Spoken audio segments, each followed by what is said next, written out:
World of Warcraft is slowly dying. Blizzard is completely incapable of doing even a single good decision in a time span of the last 10 years, and things are just getting worse and worse. The death of apathy has already taken Diablo 4. People don't even care to say bad words about this game anymore. And when people don't even care to do as little as be negative about something, you know it's bad. I'm pretty much the only one who's calling out Blizzard at this point for being a horrible, skillless, talentless company, honestly. Everyone else has already given up. But boys, I got one more in me. In fact, I got probably at least 101 more of these in me. Gotta be real with you, today's episode is honestly kind of nostalgic. So here's the situation we're in. Patch 11.2 is just 1 week away. The current PTR build is actually marked as the release candidate. That means it's the build that we're going to get. But of course there's a question, is it actually ready? Well, let's take a look at what some people are saying. There are complaints about completely abandoned classes. Okay, before we start, I just want to point out something that I hate about retail.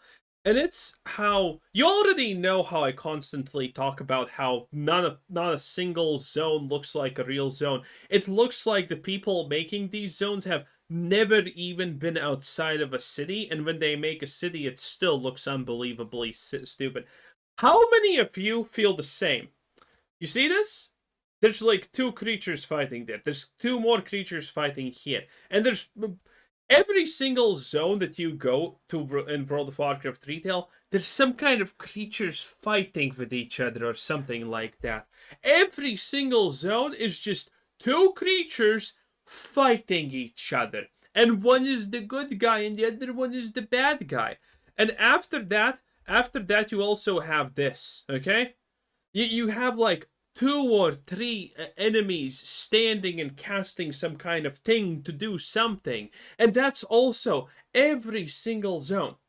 This has been the flavor of World of Warcraft for, like, I don't know, the past 10 years. And I'm sick and tired of it. Because every zone functions exactly the same way. You have two mobs fighting each other because one's bad, one's not.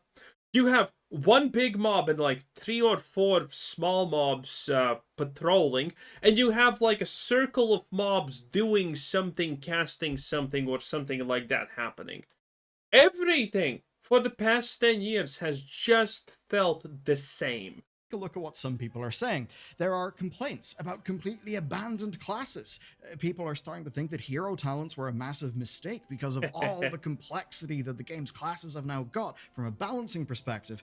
We'll talk about. I just saw today, by the way, before even I saw this video, I saw that like 80% of people are happy with the one button class rotation spec thing, and that has been improved. That has improved the average performance of players by I don't know how much at this point. It's insane. All that, but for the nostalgia, here's the kicker. The return of a universally reviled decision from Battle for Azeroth, and that is a rotating vendor. So, welcome back to the news, but don't worry, it is not all doom and gloom. There are actually a few. Okay, since I am a fair person, Blizzard is doing so bad, we don't need to over-exaggerate things. We don't need to lie about things, okay? World of Warcraft's rotating vendors are not even as close as bad as something like Fallout 76 rotating vendors. But there is a vendor that sells some of the best stuff in the game, but he rotates, and his rotation roughly is 2 times a year for a day. And other than that, you can never get those things, because every other vendor doesn't sell those things. But that specific vendor that everyone wants is 2 times accessible in a year for a single day, okay? Maybe World of Warcraft's rotating vendors aren't as bad as they could be, if we're being fair. Really nice game changes to talk about as well. But hang on a sec, I've got something really cool. So, do you know what's nice? Never not having the cable that I need. PTSD, which is a little bit extreme, but basically here's what's going on. One of the improvements coming to Delves in Season 3 is Zahran, and if you progress your journey a little bit, he will show up, and when he does, he'll sell champion level trinkets at the end of Tier 9 Delves. Now, that does actually sound like a The hell is a champion level trinket? First we have eye levels, now we have birds and eye levels? Big upgrade, right? It's really cool. But here's the thing. During testing, Lazy noticed something rather strange. These trinkets seem to change with updates. But then a few days later, they spotted a pattern that Zaran actually changes what he sells on a daily basis. And it's got a 5-day rotation. Sound familiar? Well, Not to be mean, but I will be. How stupid do you need to be to not notice that the vendor is selling different type of stuff? Why are we treating this like some... Oh, because everyone playing retail is a moron. Got it. And, I mean, people are playing retail because they have nothing to play. That's it. Other than that, no one cares. No one is really a fan of retail. it's just like the rotating corruption vendor from Battle for Azeroth. That was the one that kind of drove everyone completely insane, which at least was somewhat on theme with what that patch was meant to be. Now look, this may not seem like a big deal. I mean, you can just check back later, right? Just go do it again the next day. But as an example, imagine this. You're a player who does not know that this NPC rotates. You go and you finish a tier 9 delve. He shows you a few trinkets. You dump your undercoins on them. Then you dump some Valor Stones on some upgrades. Nice, you're happy. But then the next day, you see him again. You talk to him. And you see that he's got better trinkets. And now suddenly you feel stupid. You feel like you wasted a bunch of currency yesterday, right? I mean, hey, skill. This, though, is a good point, because there's no reason to ever assume that a vendor has a rotating store in this game. And, by the way, all of this could have been fixed if Blizzard just had a single brain cell working, and they added, like, you open the shop and there's, like, a timer that says, this is how long it is until the next inventory of different items.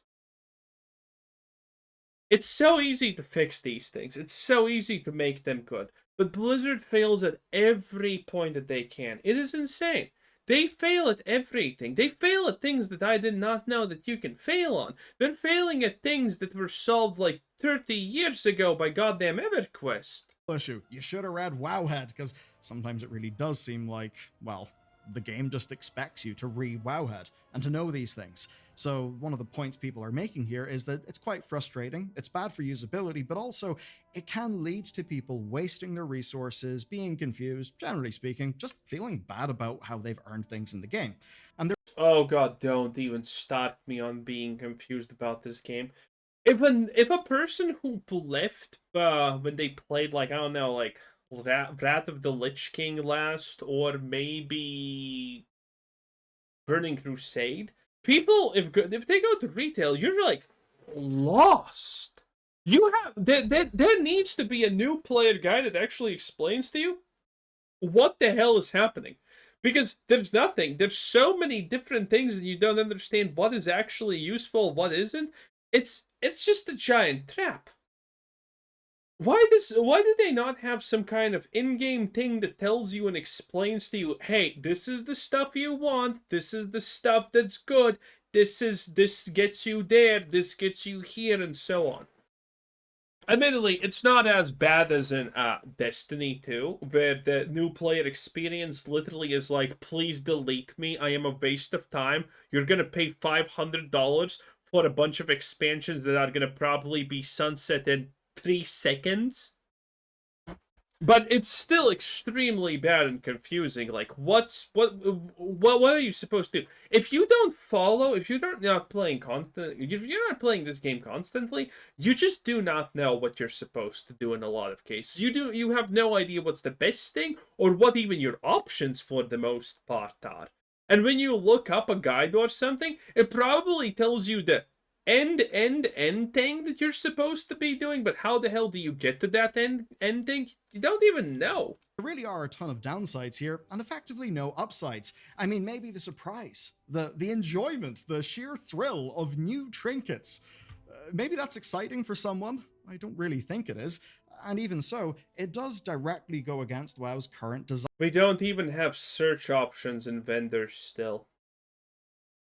You play a spec of a class, and when you go exchange a token for a piece of gear, you can't even sort by your spec or anything. It's just all in a blur, and you need to go through like four store pages to find your right ones. Design philosophy, WoW is now a game that's more about giving you choice and freedom. This system doesn't. Now, I'm not going to sit here and say that this will ruin the patch. It absolutely will not. But it is the repeat of a mistake. The game's already dead. Who cares about the patch? Mistake that they made over 5 years ago in patch 8.3. That's a little worrying. You would have imagined. Okay, again, listen, look. They made over 5 years ago in. You see? How many places exactly 1-for-1 like this can you instantaneously think of? How many? A lot. Every expansion has like 10 of these. Patch 8.3. That's a little worrying. You would have imagined that someone in the WoW team would have spotted this and perhaps would have said, hang on a second, we tried. You would imagine that the lore would be better written than, hey, here's a bunch of shady people who are clearly going to deceive us, but let's just ignore the fact that they're visibly shady. It's like people trusting Dr. Doom. The guy has Doom in his name!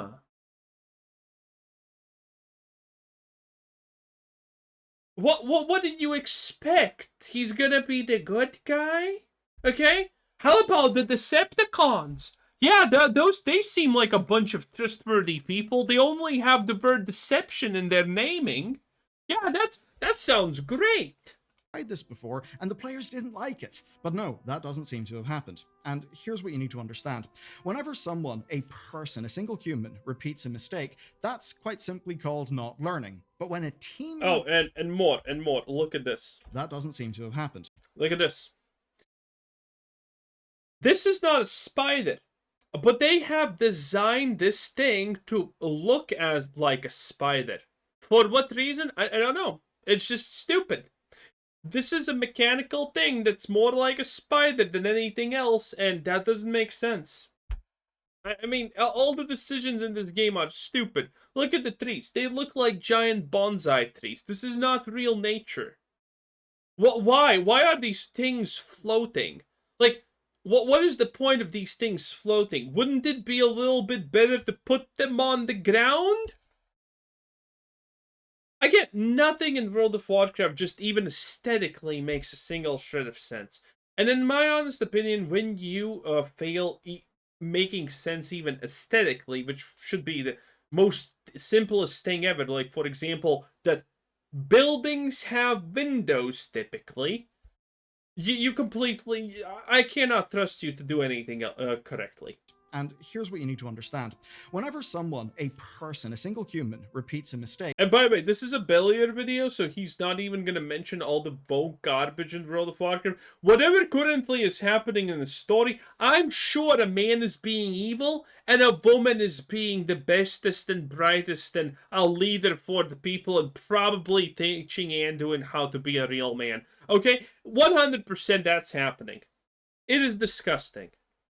And what's happening with that? Everyone's fabled half black, half elf, double crippled, paraplegic, probably some kind of mental illness and autism, heroine that's teaching Anduin how to be a paladin. What's happening with that, I wonder? I don't know, but probably some girl power. That's quite simply called not learning. But when a team repeats a mistake, that is called losing institutional knowledge. And that's worrying here, because Blizzard have learned so many lessons, especially the ones from BFA through to Shadowlands. Those came at a price. Losing institutional knowledge is not what Bellier said, okay? Do not try to pick up on smart words from Bellier, okay? He probably watches Kuxenskrausen and then he tries to repeat sentences from that channel, which is, by the way, German government propaganda, if you're wondering. But yeah, losing institutional knowledge refers to the act when someone gets fired or leaves and no one can do the things that they could. So whatever they just literally lose the knowledge. Making a mistake is not losing institutional knowledge. You still have the knowledge, you just made a mistake. Losing institutional knowledge is literally losing it. You no longer have access to it. They should really make sure that everyone on the team understands, that they know those lessons well. And as for this instance and this NPC, maybe Blizzard will let him sell every trinket at once a few. By the way, don't worry about this. Don't worry, okay? Blizzard is probably 3 minutes away from once again saying, we understood our mistakes, we're gonna make it better. They have been saying this for the last 5 years at the bare minimum, and somehow magically nothing's ever changing. Weeks into the season. We still have useless progression paths because Blizzard cannot allow their players to have any autonomy over their actions. Because they're all knuckle-dragging mouth breathers. For some reason. Now, there's a reason I've been talking about institutional knowledge. What have I told you? I've actually been setting something up. What I've been setting up is the next segment of this video because we've got to say goodbye to a fairly, you know what, screw it, I'll say it, a fairly legendary dev. Sad news, everyone, Scarizard is leaving. Please let it be Chris Cuckold Metzen. Please! Blizzard. Now, if you don't know that name, honestly, you probably should. He joined World of Warcraft about 4 years ago, and the mark that he left in the game, honestly... Did he make Shadowlands? ...is rather huge. I mean, to start with, he is responsible for loads of memorable items since Shadowlands. Think of things like the Grief Torch, right? Remember that? Say the Man, Grief Torch, what is this? Since Shadowlands. Think of... Use channel for 2 seconds. Unleash a furious volley of flames around you, around your target, dealing damage to chance critical strike near additional damage. Whenever an ally player dies, this cooldown is reduced. Wow! Whoa! Guys, he made a trinket that deals damage when you press it. Legendary developer. Listen, if you make something like this, something that I could have literally created from my behind in the toilet, with less effort probably than it took this to be made, we have a problem, okay? This is not legendary, okay? We have known this forever. People love trinkets. People love things that do things time to time. Like an explosion happens time to time because of a proc that landed. You know, you can click a thing and it does like a ray of fire instantaneously and it does a lot of damage. Honestly, scrap any of what I just said and just make something that does a lot of damage when you press it, and there you go. Everyone loves it. Blizzard, hire me. Things like the Grief Torch, right? Remember that? Say the voice of the Silent Star. Equip. Whenever a nearby ally takes damage, the voice has a chance to beckon you. Upon hearing its call 10 times, you fully submit to its influence, stealing 100 of the nearest ally's lowest secondary stat and giving you the stolen amount plus of your higher. Whoa! Whoa! A little bit of time what did I say previously? A proc happens and you deal more damage. Wow! I hate Blizzard so much. Are the quantum items from Dawn of the Infinite. Essentially, as a senior systems designer on the awards team, he was involved in all sorts of things, including the item upgrade system. And this is all the way from inception to all of the consistent fixes that we've been getting to it every season. And most recently, he called the Raid Renown track his baby. And it seems that that's been a pretty good success. Oh boy, yeah, let's make, let's make another time-gated Renown track because giving players autonomy is bad. Is there anything Blizzard does not poorly? For the team, they're keeping it into the next patch, and the next version of the Raid Renown is honestly way better. It actually shows they've learned and they've made improvements. So, he's seemingly been a fairly They're learning from systems that only a minority of players thinks that are good. But since the minority of players are only left, they can only improve on the bad things. Because these players are going to keep playing your game no matter what. You could literally physically hurt them, and they would still be playing the game if they knew that that would end up with that result.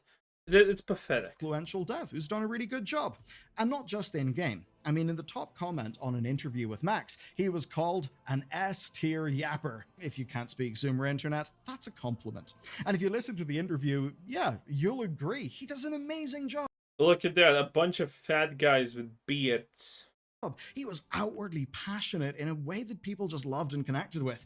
Max and Dratnos could barely get a word in. The dude was just so hyped talking about WoW. So it's obviously sad that he's leaving. Not because he was fired or anything. He actually did talk about why.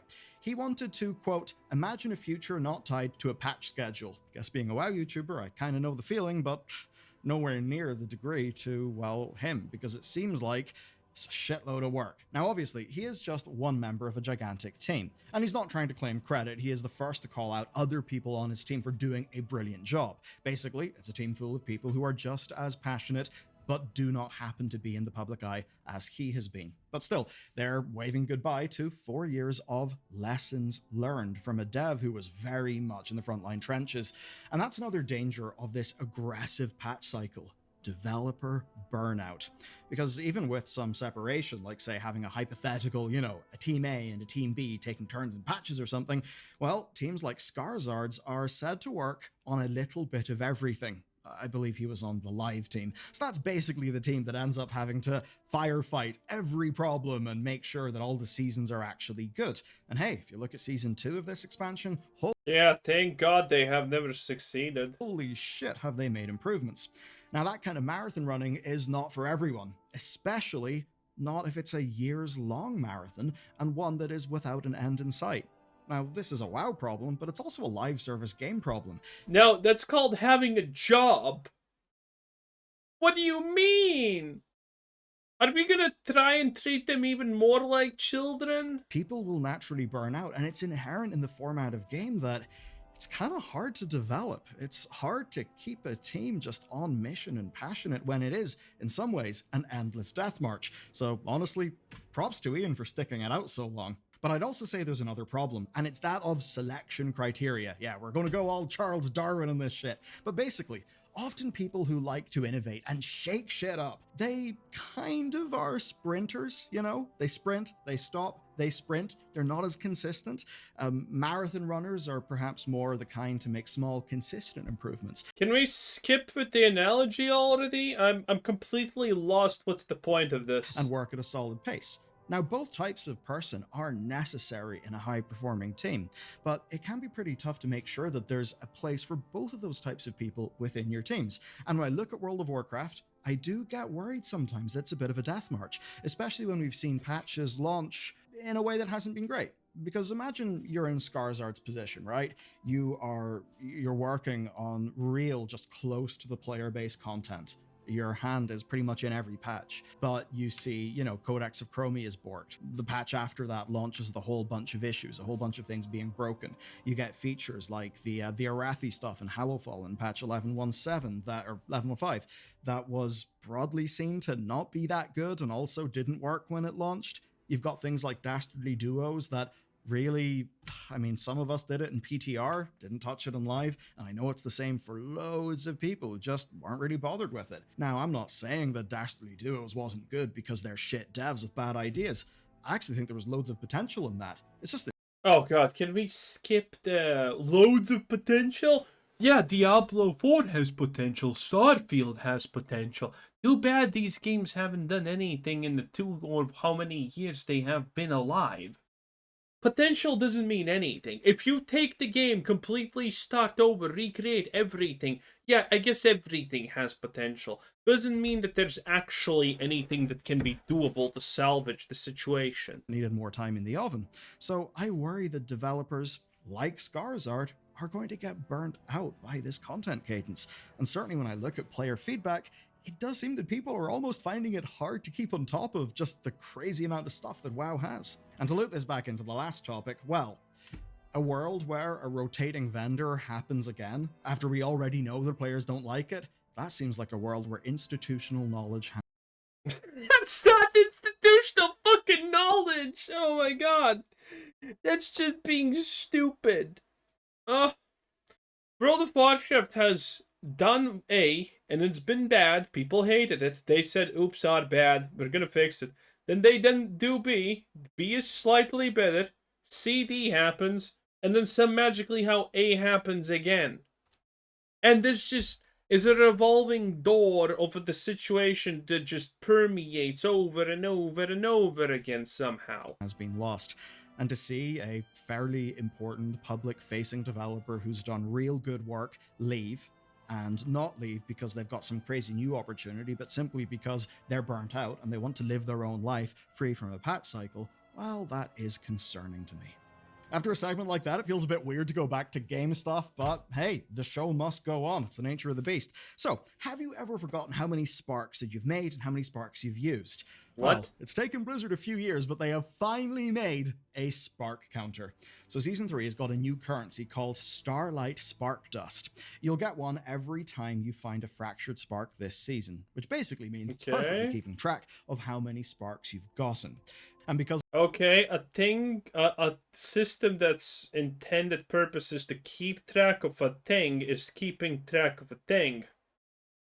Okay. Blizzard are doing this via currencies, well, currencies do support showing weekly caps as well, so hopefully this will also show weekly caps. That does mean you won't need to get, say, an extra add-on, script, or anything like that, or just manually count out the weeks on your abacus. Now the game will actually tell you how these things work. Okay, let's talk about some other improvements then. So, if you've not been paying attention to MoP Classic, honestly you should, because it's great, and you may have missed something. Blizzard are fixing the lack of hard 5-man content. This is awesome. They're called Celestial Dungeons, and instead of including Raid Finder and MoP, they're moving LFR loot into something new. So, Celestial Dungeons are basically queued raid difficulty dungeons, right? So... Oh, damn, that's good. I don't want to find teams. Difficulty of a raid, but it's a dungeon and you're kind of... Okay, do we care about Mists of Pandaria? Do hero talents need to go? That sounds more interesting. Many players are finally experiencing what so many of us would call... Dude, I never even experienced hero talents, okay? I got to the gay island of gay dragons, and I experienced the whole whopping 2 completely blatantly boring personalities of dragons, and then I kind of called it quits. Peak World of Warcraft combat design. Mists was legendary for it. I remember it fondly. It's when I started this channel. And for a lot of those players, well, they're kind of realizing that modern WoW does feel a little bit rough by comparison, at least sometimes. Essentially, MoP is when they did this to talents. And look, it was... By the way, I hate this. I hate this so much. Okay, I'm leveling my DK. I don't even know what I'm supposed to take at level 90 as a talent because all of it is boring. I switched to DK from Rogue because I looked at the Rogue talents and all of them are fucking boring. This is the talent problem, okay? And MoP, in my opinion, has the worst talents that World of Warcraft has ever seen in its entire life cycle. I don't know if after MoP you had the same stupid three choice talent row BS, but MoP is the worst. You know why? It's very simple. I'll explain to you, okay? Classic doesn't really have talents. It's all just like 5% more critical strike, and that's pretty much it. Classic doesn't have any real talents. It's completely boring. But at least you have a lot of boring stuff that you can put in every level, and it's that little bit of a cherry on top for your level, right? You know that you're gonna get something that makes you somehow powerful. It's boring, but it's plentiful boring, right? Mists of Pandaria was supposed to fix this, and you know what we got? We got this. We had 1 talent every 15 levels. And it's boring, but it's not a lot of boring, like, for example, Burning Crusade or Wrath of the Lich King was. Wrath of the Lich King actually was pretty okay. You had some actual choice there. Same with Burning Crusade, to a degree. You had some choice there. It felt a little bit more impactful. It was better. But this system was supposed to make it better. Instead of a lot of interesting talents, like this was supposed to give, we had no interesting talents and not a lot of even boring talents. And this was the worst talent point structuring because of that. We went from a lot of boring things to very few, but still extremely boring and non-impactful things. This is why I think actually retail's talent points with the 2-3s currently are good. There's not actually a lot of choice, but it's a lot of interesting things theoretically, and you can like play however you want it. You have options. It's really nice. It feels better. It feels more, so much more impactful than whatever this is. Real controversial at the time. Believe me, I was there. Everything connected to your spec came to you as you leveled, so it was very prescriptive. It didn't have that many RPG elements. Your class basically played almost the exact same, unless you maybe had a crazy trinket or you finished a tier set. Now what that did is it let Blizzard keep things simple. You could put all your damage on your abilities. There was no need for tons of tiny effects from talents that would add up over time. And essentially, the lack of variables let class designers do absolutely excellent work. So people have started taking a look at modern talent trees, and of course also at hero talents, and they're starting to blame these things for how modern WoW can sometimes feel to play. And here's what they mean when they bring this up as a problem. Instead of hitting Bladestorm for huge area of effect damage, what do? Well, you are Bladestorming, but you're doing that to apply the overwhelmed effect. Your executes, by comparison to MOP, absolutely tickle, and that's because their real damage comes from stacking loads and loads of marks to buff your execute. It's all, of course, with the same amount of damage, it's the same buttons, but it's coming via a stack of buffs at various different times throughout your rotation. And if you want to see how bad it is for yourself, at least some people would say it's bad, check out a few DPS and healing specs with Harrick's advanced tooltips installed, right? The hell is this? This will blow your mind. Turn that add-on on, move your mouse over an ability, and boom, a third of your screen will just be loads and loads of information. It's a hell of a lot. You'd almost need a math degree to understand how your spec works under What is this? the hood. Now, of course, some people are looking at the state of things then on PTR for patch 11.2, where they are finding broken specs, basically bugs that are... By the way, I don't know about this too much, but I have a feeling that it's complete BS that MOP was still balanced. Blizzard has not balanced a single game since they allowed people in StarCraft, the original StarCraft 1, to just stop making updates and let people make maps that balance the game instead of Blizzard balancing numbers. That's it. That's it. Blizzard has never balanced anything, so I doubt that they're going to start now. And I really doubt that MOP was actually balanced. Anyway, that was Billiard News 10 out of 10. Bye!